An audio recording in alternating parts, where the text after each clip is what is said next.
आपने free will, there is no free will का concept समझाया था।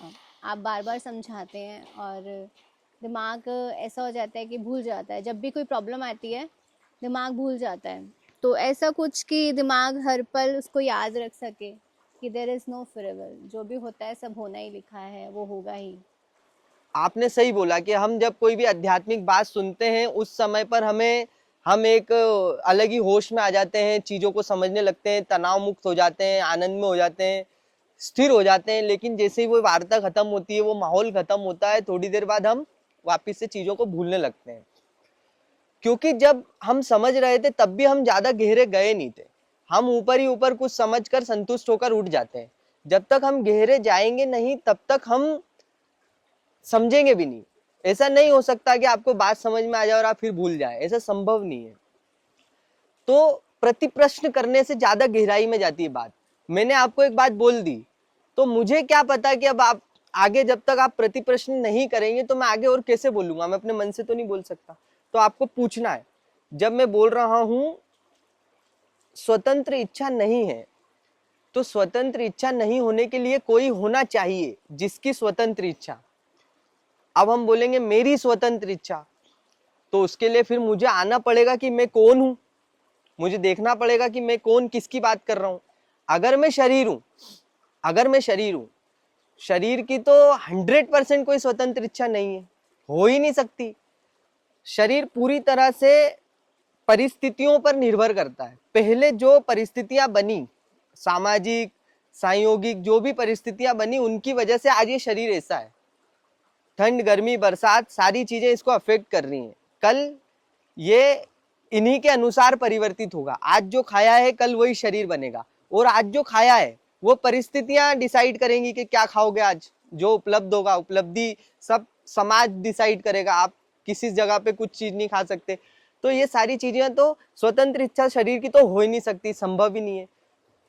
ये तो क्लियर सी बात है। इसको अगर आपको, अब जैसे मुझे तो लगता है कि क्लियर सी बात है, बिल्कुल सीधी सी बात है, लेकिन सामने वाला कहाँ डाउट में, मुझे कैसे पता चलेगा? इस पे जब आप प्रति प्रश्न करोगे तब आपको पता चलेगा, तब आपको चीजें क्लियर होगी।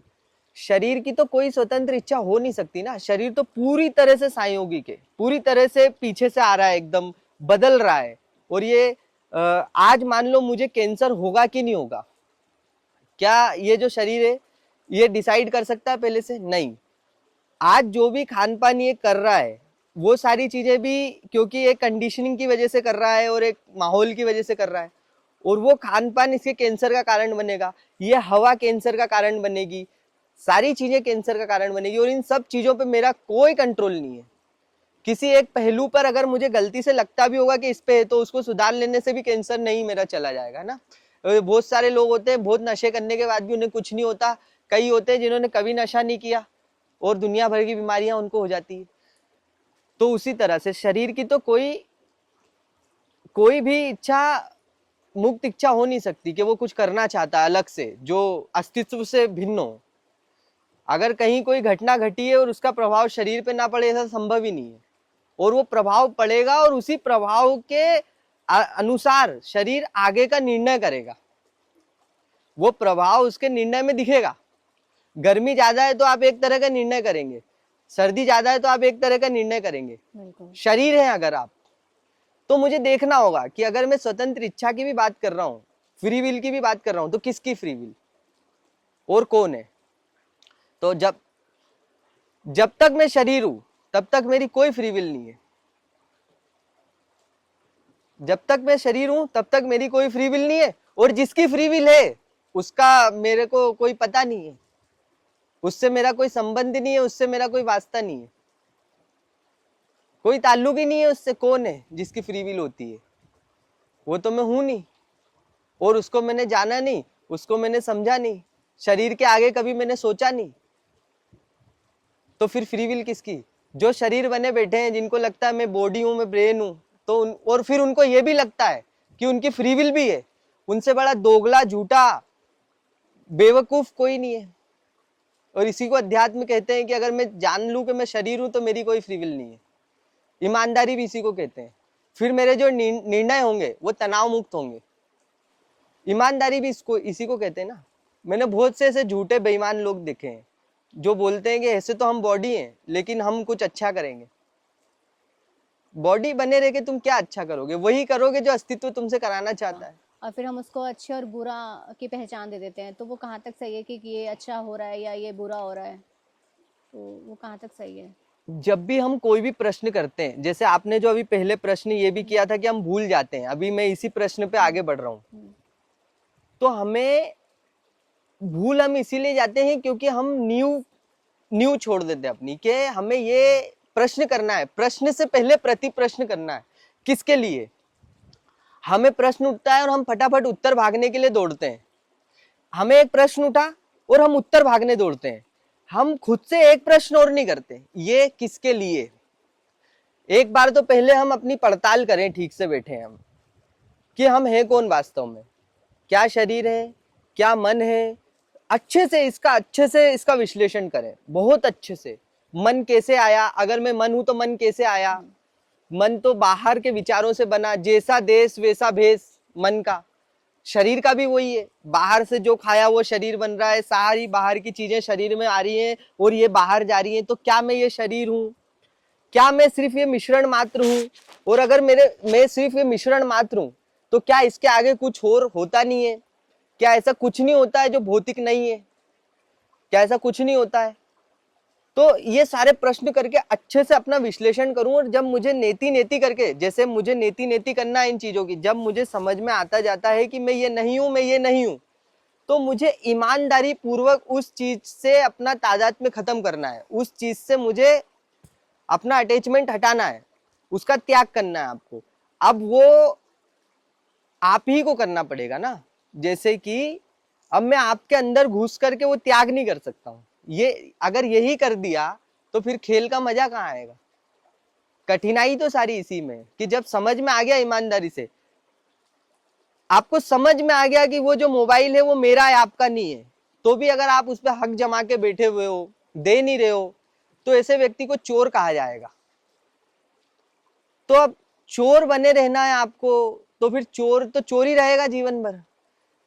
तो या तो फिर खुद को चोर मान के जियो कि मैं चोर हूं, या तो फिर ईमानदार कहते हो। तो जब चीजें समझ में आ जाए कि ये मैं नहीं हूं, उसका त्याग कर दो, ना ये मैं हूं ना ये मेरा है। त्याग कर देना मतलब ये नहीं है कि उसको जबरदस्ती, त्याग कर देना मतलब उससे अपनी जो पूरी कंसंट्रेशन है उसको हटा लेना, उसको केंद्र ना बनाना कुल मिला के। जैसे मान लो ये मेरा मोबाइल नहीं है, मुझे पता है ये मोबाइल है, तो इसका मतलब ये नहीं त्याग कर देना कि मैं इसको फेंक दूं ऐसे। ये मेरे जीवन का केंद्र नहीं है। ये मोबाइल खो जाए, ये मोबाइल में कुछ हो जाए तो इससे मेरा जीवन नहीं खत्म हो जाएगा, मेरे जीवन जीने का केंद्र नहीं है ये केंद्र से उस चीज को हटा देना, इसको बोलते हैं, उसको त्याग दिया हमने। जीवन में है लेकिन केंद्र में नहीं है। तो जो चीज हमें अभी हमारे केंद्र में क्या होता है? हमारे केंद्र में बहुत सारी चीजें होती है। हमारी जाति होती है, मैं इस जाति से हूँ, उस जाति पे किसी ने उंगली उठा दी तो आपका केंद्र हिल जाता है, आप अब मरने मारने पे उतारू हो जाते हो। जिस चीज के लिए आप मरने मारने पे उतारू हो जाते हो, समझ जाओ ये केंद्र में आपके। जो चीज आपको डिप्रेशन में डाल देती है, समझ जाओ ये केंद्र में आपके। तो देखो कि क्या बने बैठे हो, कौन सी चीज चली जाएगी तो तुम परेशान हो जाओगे, डिप्रेशन में आ जाओगे, कौन सी चीज ऐसी, और उसका अच्छे से विश्लेषण करो कि क्या मैं यही हूं, क्या मैं यही चीज हूं। अगर मुझे समझ में आ गया कि मैं नहीं हूं ना मेरा, तो बस उससे हमको तादात्म्य हटाना है। और तादात्म्य हटाने के बाद फिर जब प्रश्न उठता है, प्रश्न जब उठता है तो हमें ये प्रति प्रश्न करना है कि ये प्रश्न किससे संबंधित है। अगर ये प्रश्न उससे संबंधित है जो मैं नहीं हूं, तो फिर इस प्रश्न का उत्तर मैं क्यों ढूंढूं, मैं क्यों ढूंढूं। और अगर ये प्रश्न मुझसे संबंधित है तो पहले मैं पता तो करूं मैं कौन हूं। मुझे जितने प्रश्न उठते हैं वो उन चीजों से संबंधित होते हैं जिनसे मेरा कोई तादात्म्य होना ही नहीं चाहिए। जैसे मान लो मुझे प्रश्न उठने लगे अपने पड़ोसी के विषय में, और मैं उसका उत्तर खोजने जमाने में ढूंढूं, उसका उत्तर ढूंढूं, इधर उधर जा रहा हूं, खूब पता लगा रहा हूं, ध्यान लगा रहा हूं। गलती वहां हो गई कि मुझे मेरे पड़ोसी से मतलब ही क्यों है। मेन मूल में गलती ये हो गई है। अब उस चीज का उत्तर मुझे मिल जाएगा तो भी क्या मुझे संतुष्टि मिल जाएगी? नहीं मिलेगी, क्योंकि पड़ोसी का प्रश्न था, पड़ोसी से संबंधित था, पड़ोसी का मैटर है वो। मैं क्यों कूद जाता हूं उसमें? पड़ोसी पड़ोसी है, मैं हूं, मैं ये जान लूं। फिर जब कोई प्रश्न आए तो मैं उससे पूछूं पड़ोसी का है कि मेरा है, तो आपको हमेशा 100% यही पता चलेगा पड़ोसी का है, और वो प्रश्न वहीं समाप्त हो जाएगा। आप बस जल्दबाजी में उसका उत्तर खोजने मत भागो। प्रश्न उठते रहेंगे, लेकिन प्रश्न पड़ोसी के होते हैं। पड़ोसी कौन है? शरीर, संयोग, समाज, मन, मस्तिष्क, ब्रेन, ये सब पड़ोसी हैं। इनसे परे हो आप, ये नहीं हो आप। अब ये नहीं हो आप, ये बात मानना नहीं है। करो विश्लेषण इसका, कैसे हो आप। आपको यदि लगता है आप शरीर हो, तो इस पे तो मैं कई बार बोल चुका हूं, करो चर्चा मुझसे, करो। क्या हो आप, क्या बने बैठे हो आप, अपनी पहचान लेकर आओ मेरे पास, और उस पहचान पे हम करेंगे उसका विश्लेषण कि क्या वो पहचान हो आप। वो पहचान हटने के बाद भी तुम रहोगे, वो पहचान हटने के पहले, उसके बाद, उस अच्छे से जब उसका विश्लेषण होगा, पता चल जाएगा कि ये पहचान तो बाद में आई, हम तो पहले से हैं।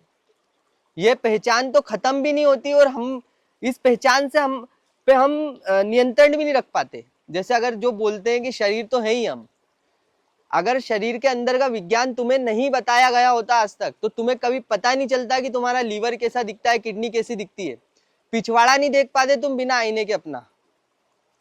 शरीर हो तुम, सांस लेना रोक के दिखाओ, शरीर हो तो तुम। नींद आ रही है, तुम रोक के दिखाओ, शरीर हो तो तुम। शरीर एक अलग आइडेंटिटी है, वो एक अलग चीज है, पूरी तरह से अलग। तुम कुछ नहीं करते उसके अंदर, सब चीजें अपने आप हो रही है, हर चीज अपने आप हो रही है।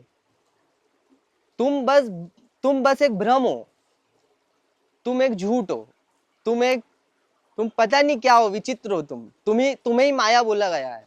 तुम नहीं हो पर प्रतीत होते हो कि तुम हो, ये जान लेना है बस।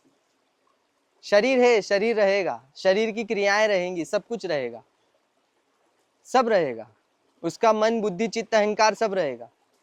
तुम पता नहीं क्या हो, तुम एक दुखी, पता नहीं तुम दुख हो, तुम दुख हो। प्रकृति में सब कुछ है दुख छोड़ के, मनुष्य के पास दुख है बस। पीड़ा है, पीड़ा अलग चीज होती है, दुख अलग चीज होता है। लेकिन फिर इसका एक वो भी है प्लस पॉइंट कि मनुष्य के पास आनंद भी है, प्रकृति में आनंद भी नहीं होता। प्रकृति में क्या आनंद है? कोई आनंद नहीं है। यही है, प्रकृति में पीड़ा है, प्रकृति में आनंद नहीं है। मनुष्य के पास आनंद की संभावना है, और उस संभावना को कोई पा नहीं पाता, बस ये दुर्भाग्य है। जैसे मैं आपको एक बंदूक दूं कि इससे तुम अच्छा भी कर सकते हो, बुरा भी कर सकते हो, और उस बंदूक से तुम 99.99% केस में बुरा ही करते हो बस। तो उसी तरह से जो संभावना है कि तुम दुख भी भोगोगे और आनंद भी भोग सकते हो, तो लेकिन तुम आनंद तो भोगते नहीं हो, दुख ही भोगते रहते हो बस। समझ रहे हो? अब प्रति प्रश्न करोगे तो मैं उत्तर दे पाऊंगा, बस बहुत लंबा बोलता हूं, उससे चीजें बिगड़ जाती हैं। और मैं इस प्रश्न उत्तर के लिए सदैव तत्पर हूं, यहां पर हूं। जब तक आप नहीं उठोगे तब तक मैं नहीं उठूंगा। बस यही है मेन प्रश्न मेरा कि मैं भूल जाती हूँ। इसका एक और उपाय है जो आप भूल जाते हो। इसीलिए फिर कहा गया है कि जो चीजें आपको याद दिलाती हैं उनको जीवन में उतारो, उनको जीवन में लाओ, धारण करो उनको। इसी को बोला जाता है धर्म। जो तुम्हें प्रभु की याद दिलाता उसको धारण करना ही धर्म है। उसी तरह के आपके मित्र होने चाहिए, उसी तरह का आपका वातावरण होना चाहिए, उसी तरह के आपके विचार तभी तो आएंगे। वही विचार जो आपको जोड़ते हो जो आप हो उससे, वो यही धर्म है जो इन सब चीजों को धारण करता है। उसी तरह का भोजन, समझ रहे हो आप, उसी तरह के चित्र। तो अपने आप को एक ऐसे माहौल में रखना जो आपको आपसे जोड़े रखे, उस माहौल को बोलते हैं धार्मिक माहौल। और ऐसे व्यक्ति को बोलते हैं गुरु, और उस वार्ता को बोलते हैं सत्संग। इसीलिए समाज की जो चीजें हैं उनसे उनको अलग ही नाम दिया गया है और बहुत ऊंचा स्थान दिया गया है। सत्संग बोला गया है इस चीज को, जो तुम अपना संग कराती हो, जो चर्चा तुमसे, जो तुमसे जुड़ी हुई हो, जो दूसरी चीजों के बारे में ना हो, जो तुम्हारे बारे में, वो सत्संग है। और उस पुस्तक को कहा गया है ग्रंथ। तो इनको लाओ जीवन में, हर पल देखो कैसे भूल जाते हो। ऐसे माहौल में क्यों जाते हो जहां भूल जाते हो? जब तक पक्के नहीं हो जाते हो ऐसा माहौल मत छोड़ो। और उस माहौल से बनाए रखने का काम करेगा प्रेम। समझ रहे हो? प्रेम के लिए करो प्रार्थना। धीरे धीरे सारी चीज़ें करने के बाद क्या फिर वो चीज़ें आत्मसात हो जाएंगी और फिर इन बाहरी चीज़ों की आवश्यकता ही ना पड़े? फिर ऐसी कोई कंडीशन भी होती है, ऐसी कोई स्थिति जिसमें बाहरी चीज़ों की ज़रूरत ही ना पड़े? बाहरी कुछ है नहीं, बाहरी कुछ है नहीं। जो बाहर है वो तुम्हारे ही प्रतिबिंब है, बाहरी कुछ नहीं होता है।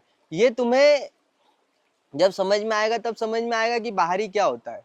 आवश्यकता जिसकी पड़ रही है वो तुम्हारे भीतर का ही तो कुछ पदार्थ है, वो तुम्हारे भीतर की ही वस्तु है। इसलिए हमारे गुरुजी बोलते हैं ना, संसार का उपयोग करके संसार से मुक्त हो जाओ। कौन है हमारे गुरुजी? आपको पता है हमारे गुरुजी क्या बोलते हैं? संसार का उपयोग करके संसार से मुक्त हो जाना है। तो जब तुम मुक्त हो जाओगे तब तुम्हें समझ में आएगा कि संसार भी तुम ही थे। खेल हो रहा है, अपना ही प्रयोग करके अपने से ही मुक्त हो रहे हैं। ये बात आगे की है, समझ में आती। बाहरी कुछ भी नहीं है, सब तुम ही हो।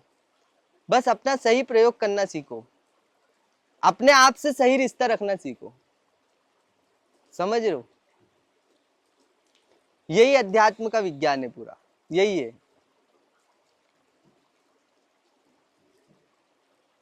अंदर बाहर कुछ नहीं होता। जब आप बोलते हो बाहरी, तो फिर से आप प्रश्न का उत्तर ढूंढने लगे फटाफट। देखो यहाँ पे भी यही गलती हुई, बाहरी चीजों का सहारा न लेना पड़े। जैसे ही ये प्रश्न आया वैसे ही ये प्रश्न उठना चाहिए, अंदर बाहर क्या होता है? अंदर मतलब क्या? किसके अंदर? क्या इस शरीर के अंदर की बात हो रही है? नहीं, क्योंकि शरीर भी बाहरी है। तो फिर अंदर क्या होता है? अंदर कुछ नहीं होता है, तो बाहर क्या होता है? और इसीलिए अब आप यहाँ पे एक प्रश्न ये भी खड़ा कर सकते हो कि अभी आप ही बाहरी चीजों का सहारा लेने की बात कर रहे थे कि ऐसी चीजें से जुड़ो जो आपको याद दिलाती हूँ। शब्दों को, मेरे शब्दों को तो बिल्कुल नहीं पकड़ना है, क्योंकि मैं जो बोल रहा हूं, जो मैं बोलना चाहता हूं वो मैं नहीं बोल सकता। उसके लिए मुझे कुछ शब्दों का सहारा लेना पड़ता है, मेरी मजबूरी है। उसको कहा नहीं जा सकता। कहते ही वो बात अगर उसका विश्लेषण करने लगोगे तो नकली और झूठ हो जाएगी। जो मैं कहना चाहता हूं उसे मैं ऐसे शब्दों में नहीं कह सकता, लेकिन फिर भी शब्दों से कहने का प्रयास है। तो भी तुम्हें शब्द नहीं पकड़ना है, जो मैं कहना चाहता हूं वो समझने का की प्रार्थना करना है कि ये समझ आए जो बात मैं कहना चाहता हूं। शब्द मत पकड़ो। जब मैं अंदर बाहर बोल रहा हूं तो मैं समझ के बोल रहा हूं कि क्या अंदर और क्या बाहर। इसीलिए मुझे वो अंदर बाहर दुखी नहीं करते, लेकिन तुम्हारे लिए वो अंदर बाहर बड़ी चीज हो जाती है। तुम्हारे लिए वास्तव में कुछ बाहर हो जाता है। मेरे लिए जब मैं बोल रहा हूं बाहर, तो बस मैं बोल रहा हूं बाहर, मेरे लिए कुछ बाहर नहीं है, सब मेरे अंदर है और मैं सबके अंदर हूं। मेरे लिए कुछ भी अंदर बाहर नहीं है, तुम्हारे लिए अंदर बाहर होता है। तो अंदर बाहर को बोलने से पहले सोचा करो कि क्या अंदर और क्या बाहर, किसके अंदर, ये प्रश्न करा करो। जब तक इसका उत्तर नहीं मिले तब तक तो फिर अपने दूसरे प्रश्न में बताया करो। समझे? तो याद रहेगा। प्रति प्रश्न याद रखो।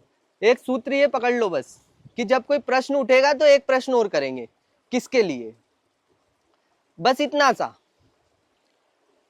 प्रश्न उठा, तुरंत उत्तर खोजने नहीं भागेंगे, पूछेंगे किसके लिए, किससे संबंधित है। बस एक प्रश्न करेंगे, उत्तर आएगा मुझसे, मैं कौन?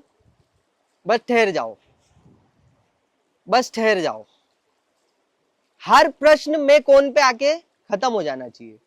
अगर वो प्रश्न मैं कौन पे आके खत्म नहीं हो रहा है, कोई और छोर नहीं है उस चीज का, फिर वो लंबी दौड़ में ले जाएगा आपको, बाहर खींच लेगा, संसार में खींच लेगा, दुनिया में खींच लेगा, पागल हो जाओगे, कहीं उत्तर नहीं मिलेगा, भटकते रहोगे बस। वो प्रश्न मैं कौन हो जाना चाहिए। कोई भी प्रश्न उठा, किसके लिए, मेरे लिए, मैं कौन, हर प्रश्न यही है, जानो कि तुम कौन, यही है हर प्रश्न। बिना प्रति प्रश्न किए प्रश्न करोगे गलत हो जाएगा। अगला प्रश्न, तो प्रति प्रश्न करने के बाद करना। तो ये जो रहा है अध्यात्म की, तो इसमें अगर अपने प्रश्नों को ढूंढ मतलब उनका जो उत्तर है वो ढूंढना है, तो हमें ज़्यादातर शांत रहने की ज़रूरत है, या प्रति प्रश्न करने की जरूरत है। शांत रहने की ज़रूरत है। कौन शांत ध्यान, रहना चाहता है? जो बाहर कुछ ढूंढ रहा है। कौन है वो जो बाहर ढूंढ रहा है? कोई भी नहीं है। कोई भी नहीं है तो क्यों ढूंढ रहे हो बाहर कुछ? वही, क्या वही? पर लगता है ना कि है, क्योंकि अभी तो मैं भाव है, हमें बोला लगता है ना, कि माया भ्रम है, भ्रम को भ्रम जानो। मुझे एक बात बताओ, लगता है से इतना प्रभावित क्यों होते हो? मुझे एक बात बताओ, अगर मुझे समझ में आ गया कि दूर जो दिख रहा है गर्मी के मौसम में वो पानी लगता है मगर पानी है नहीं, मुझे ये बात समझ में आ गई, तो लगना बंद नहीं हो गया? बट समझ लगता तो मुझे भी अभी भी है कि वो देखो दूर रोड पे जो दिख रहा है गर्मी के मौसम में वो पानी है, लगता तो मुझे भी है, लेकिन मेरी एक समझ है ना जो डेवलप हो चुकी है कि वो बस लगता है, होता नहीं है। तो जब प्रश्न उठता है तो बोलो कि बस ये प्रश्न उठता है। तो ये समझ कैसे डेवलप होगी? ये समझ क्यों नहीं डेवलप हो रही है? मतलब मैं ये समझना चाह रहा हूं कि अभी जो मैंने कहा उसमें आपको संशय कहाँ पे है? कमी कहाँ रह रही है? मैं में कमी कहाँ रह रही है कि मैं समझ नहीं पा रही हूँ? क्या मुझे प्रेम नहीं है? जो चीज़ मैं पाना चाह रही हूँ उससे मुझे प्रेम नहीं है, तभी ये अभी प्रश्न बना हुआ है मन में। आप खेल खेल रही हो, खेल, आप खेल खेल रही हो, खेल खेलने में आपको मजा आ रहा है, हमें भी खेल खेलने में मजा आ रहा है, हम भी आपके साथ खेल खेल रहे हैं। समझना चाहती नहीं हो आप बस ये बता रही हो कि मैं समझ क्यों नहीं पा रही हूँ, जबकि मैं समझना चाहती हूँ। जो समझना चाहते हैं वो समझ जाते हैं, बहुत सरल बात है। खेल रही हो आप, खेलो, खेल का आनंद लो, कोई दिक्कत नहीं है। ये खेल ना होता तो आज हमें बात समझ में आती क्या? कहीं किसी ने ये खेल खेला था पहले, उनके खेल को सुन करके देख करके हम अपना खेल समझ पाए, तो इस खेल को देखकर कोई अपना खेल समझ पाएगा। तो खेल है, खेल चलता रहेगा। खेल का अंत क्यों कर देना चाहते हो? खेल का आनंद लो।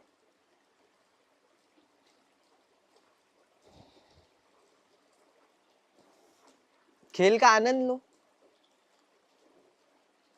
पर खेल तो जब होगा ना जब हम उससे अफेक्ट ना हो। जब तक अफेक्टेड हैं तब तक खेल थोड़ी ना, फिर तो वो लाइफ ही है, मान के चलते हैं अफेक्ट कि होना मरने बंद हो से। जाओगे तब भी खेल खेल ही रहेगा, और नहीं होगे तब भी खेल खेल ही है। खेल तो खेल ही रहेगा, तुम अफेक्ट हो या ना हो। बस उसको कितने गहरे से ले रहे हैं वो बंद हो गहरे जाएगा। से लेना बंद कर दो। क्या दिक्कत है? खेल नहीं खेलना मत खेलो, बंद कर दो खेल। बिल्कुल। मत लो किसी चीज को गहरे से, क्यों लेते हो? ये तो तुम बताओ, ये अपना प्रश्न मुझसे क्यों कर रहे हो? पर ये जो शरीर है अफेक्ट हो जाता है बहुत जल्दी, तो इसी को जानना है। अफेक्ट हो जाने से क्या क्या क्या दिक्कत क्या है? हाँ, मेनली तो फिर दुख से ही होती है दिक्कत, क्योंकि फिर दिमाग खराब हो जाता है, सोच नहीं पाते हैं कुछ भी, और ऐसा लगता है कि ऐसा क्यों हो रहा है, क्योंकि वो अफेक्ट, क्योंकि अपने आप को माने बैठे हैं, तो फिर अफेक्ट होता ही होता है कि हम कुछ हैं, हमें आहत हुआ, बहुत बुरी लग गई बात, ऐसा क्यों हुआ।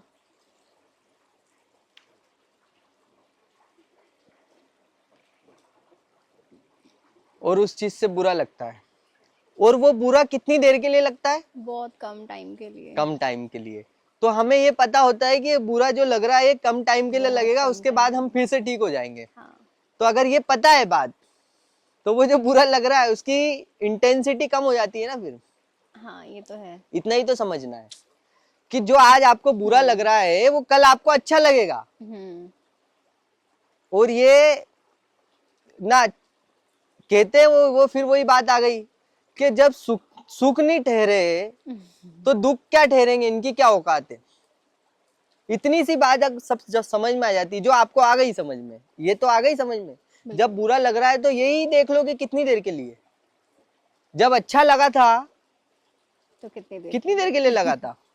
जब ये समझ में आ जाएगा तो ना अच्छे से तुम इफेक्ट होगा। अच्छे में तुम फूल नहीं जाओगे और बुरे में तुम डूब नहीं जाओगे। समझ रहे हो, इतनी सी बात है। लो इस तरीके से समझ में आ जाना चाहिए। आ गई? क्या आ गई बताओ। ना किसी की तारीफ से फूल जाना है, ना किसी की बुराई से आहत हो जाना है। क्यों नहीं हो जाना है? बुराई करिए तो आहत क्यों नहीं होंगे? इंटेंसिटी उसकी कम रहेगी, अब गहराई कम रहेगी। क्योंकि पता बुरा है तो लगेगा ही लगेगा, बॉडी है उसको तो लगेगा ही। जब तक बातें पूरी तरह समझ नहीं आ रही तब तक ये तो समझ में आ गया ना कि इसका कोई ये कोई अनंत प्रक्रिया नहीं है कि ये अब खत्म नहीं होगी। सब कुछ अस्थायी है, सब कुछ टेम्परेरी है। बिल्कुल। जैसे सूत्र होते हैं तो यही एक सूत्र है, ना किंचित शाश्वतम, कुछ भी शाश्वत नहीं है। बस इतना सा याद रखो, जब कुछ भी शाश्वत नहीं है तो मेरे दुख भी शाश्वत नहीं, मेरे सुख भी शाश्वत नहीं, मैं भी शाश्वत नहीं, ये रिश्ता भी शाश्वत नहीं। इतनी सी बात। सर्वम अनित्यम, मेरे तो हाथ पे लिखा हुआ है, पता है आपको। बिल्कुल। सब कुछ अनित्य है, नित्य कुछ भी नहीं। फिर किस बात की हम खुशी मना रहे हैं और किस बात का हम गम मना रहे हैं। इतनी सी बात है, नित्य कुछ भी नहीं। ये लो, हमारे अंदर कुछ ऐसा है जो कुछ ऐसा पाना चाहता है जो कभी खत्म ना हो, कभी भी नहीं। मतलब क्या कैसे समझाऊं, ऐसा कुछ चाहता है मन कि वो कभी खत्म ना हो और उसी पे बस जाके ठहर जाए। अगर ऐसा सच में पाना चाहते हो तो जो खत्म होती है चीजें उनसे तादाद में हटा लो। जो खत्म होता है उससे भी पकड़े रहना है, और उसे भी पाना है जो कभी खत्म नहीं होता। ऐसा कैसे होगा? एक हाथ में दो लड्डू रखोगे तो फूट जाएंगे दोनों, दोनों एक हो जाएंगे। एक नाव में कदम रखा जाता है, या तो उसमें रख लो जो कभी खत्म नहीं होता। एक कमरे से निकलने के लिए दूसरा कमरा छोड़ना पड़ता है ना। समझे बात को? तो जो अभी उस तक नहीं पहुंचा जो कभी खत्म नहीं होता, इसका मतलब यह है कि उसका स्वार्थ उससे बहुत ज्यादा जुड़ा है जो खत्म होती है चीजें।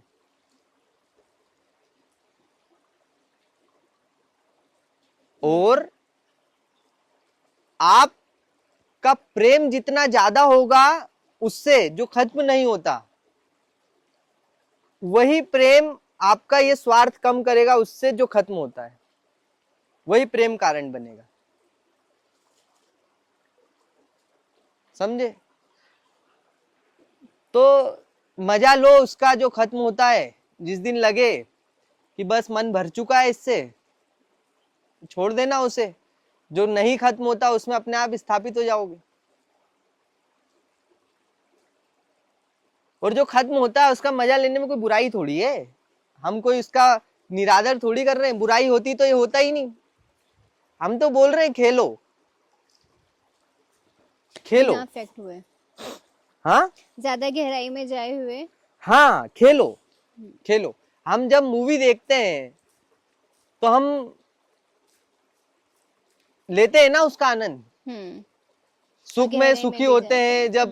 जब जो नायक है, जब उसकी मृत्यु हो रही होती है, उसकी जो प्रेमिका की मृत्यु हो रही होती है, तो हमें गम होता है ना, होता है। हम उसका आनंद लेते हैं। अगर मूवी ऐसी हो जिसमें आपको फीलिंग ही ना हो रही हो, गम ही ना लग रहा हो, तो आप देखोगे उस मूवी को? नहीं। मजा आएगा उस मूवी का? नहीं।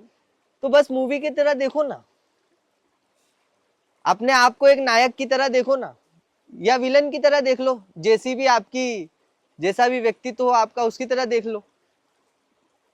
हम जब कोई मूवी भी देख रहे होते हैं, हम तब भी किसी ना किसी किरदार से खुद को जरूर जोड़ लेते हैं। अक्सर लोग नायक से जोड़ लेते हैं खुद को, बिल्कुल है ना, इसीलिए विलन के मरने पे सब खुशी मनाते हैं। वास्तविक विलन होते हैं लेकिन वो खुद से नायक को जोड़ लेते हैं, समझ रहे हो आप। आजकल ट्रेंड बदल गया है, आजकल लोग विलन से भी खुद को जोड़ते हैं। बिल्कुल। तो जोड़ लो किसी भी किरदार से, किरदार मिला हुआ है देख लो। पर्दा है, संसार बहुत बड़ा पिक्चर चल रही है, आनंद लो यार, मजे लो, क्या है। और इतनी इंटेंसिटी से दुख हो रहा है, इसका और मजा लो। क्या मूवी है, क्या मूवी है, वाह। भूल ही गए कि हम थिएटर में बैठे थे। सोचो आपको एक ऐसे सिनेमा हॉल में भेज दिया जाए, आजकल लोग 3D वगैरह लगा के देखते हैं जाकि ज्यादा रियल लगे, तो फिर उसका मजा जिंदगी में क्यों नहीं लेते। ये तो बिल्कुल आपको ऐसा लग रहा है कि आप ही हो, इसका मजा लो ना। वहां जाके नकली तुमको असली देखना है, असली को तुम उसका मजा नहीं ले रहे हो, जो वास्तविकता में असली है उसका मजा नहीं ले रहे हो। यहाँ देखो ना, दर्द भी होगा, चोट लगेगी तो दर्द भी होगा, देखो। और कितना ज्यादा 3D चाहिए तुमको, और फिर भी हम खत्म नहीं होंगे। खत्म क्यों होना है। मूवी में मजा आ रहा है, क्यों खत्म करना है। एक दिन खत्म होगी, पता है, 3 घंटे की मूवी ये है। नहीं कह रही हूँ मैं, जैसे हम मूवी देख रहे होते हैं और मूवी में सब कुछ हो रहा होता है, लेकिन हमें पता है कि हम खत्म नहीं हो सकते। तो इसी तरीके से हमें संसार को देखना है कि हम खत्म नहीं होंगे और ये सारी चीजें होंगी। हम खत्म नहीं होंगे ये सब नहीं सोचना है, ये हवा हवाई बातें हो गई। ये वही बातें हो गई, मैं तो आत्मा हूँ, मैं थोड़ी मरूंगा, मैं थोड़ी मरूंगा, तुम कौन हो, मैं तो आत्मा हूँ शाश्वत। ये फिर अंधविश्वास की बातें हो जाएंगी, ये नहीं करना है। हम नहीं जानते कि हम क्या है, वो अलग विषय है। हम तो अभी एक नॉर्मल विषय पे बात कर रहे हैं कि मूवी का तो मजा लो, उसका आनंद लो। खत्म हो जाएगी, इसमें ही आनंद है। हाँ बिल्कुल। अगर आपको बता दिया जाए कि मूवी अनंत चलती रहेगी, खत्म ही नहीं होगी, सोचो। तो ये पता है ना, ये शरीर खत्म हो जाएगा, इस शरीर के साथ ये मूवी खत्म हो जाएगी। तो जब तक मूवी चल रही तब तक आनंद लो ना।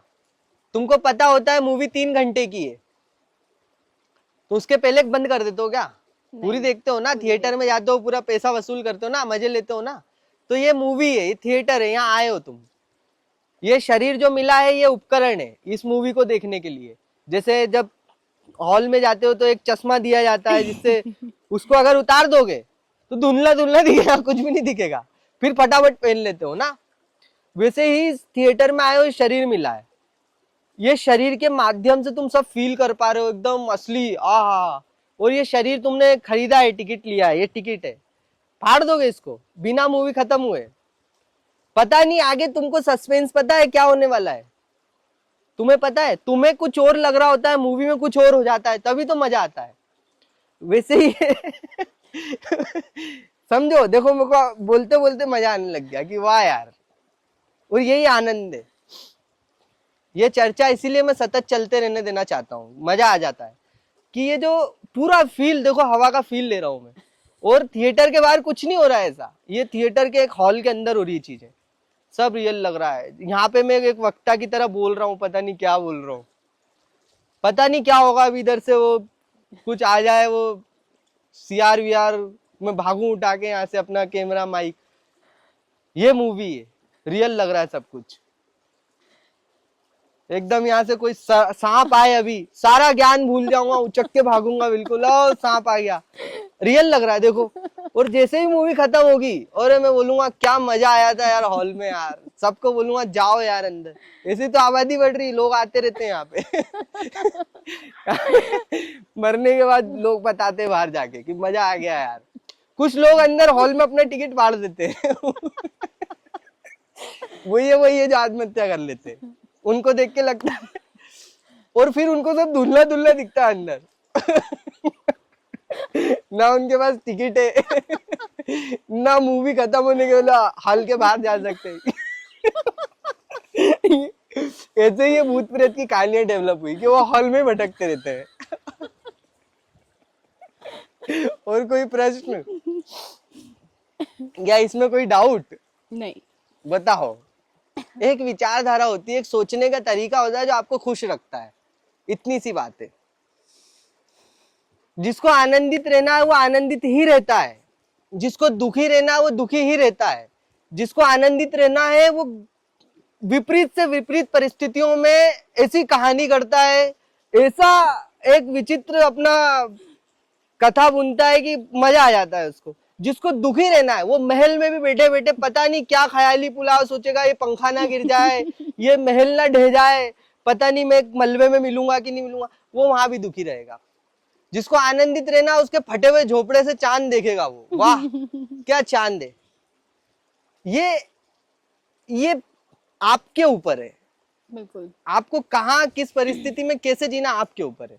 आप यहाँ अभी डिप्रेशन में दुखी रह सकते हो इसी प्राकृतिक मनोरम वातावरण में, और यही आप आनंद में मजा ले सकते हो, आपके ऊपर। सिंपल सरल सी बात है, क्यों नहीं समझ नहीं आती लोगों को। डिप्रेशन एक झूठ है, अपनी ही बनाई हुई रचना में आदमी उलझता चला जा रहा है, अपना ही बनाया हुआ जाल। आनंद भी एक झूठ है, अपना ही बनाया हुआ जाल।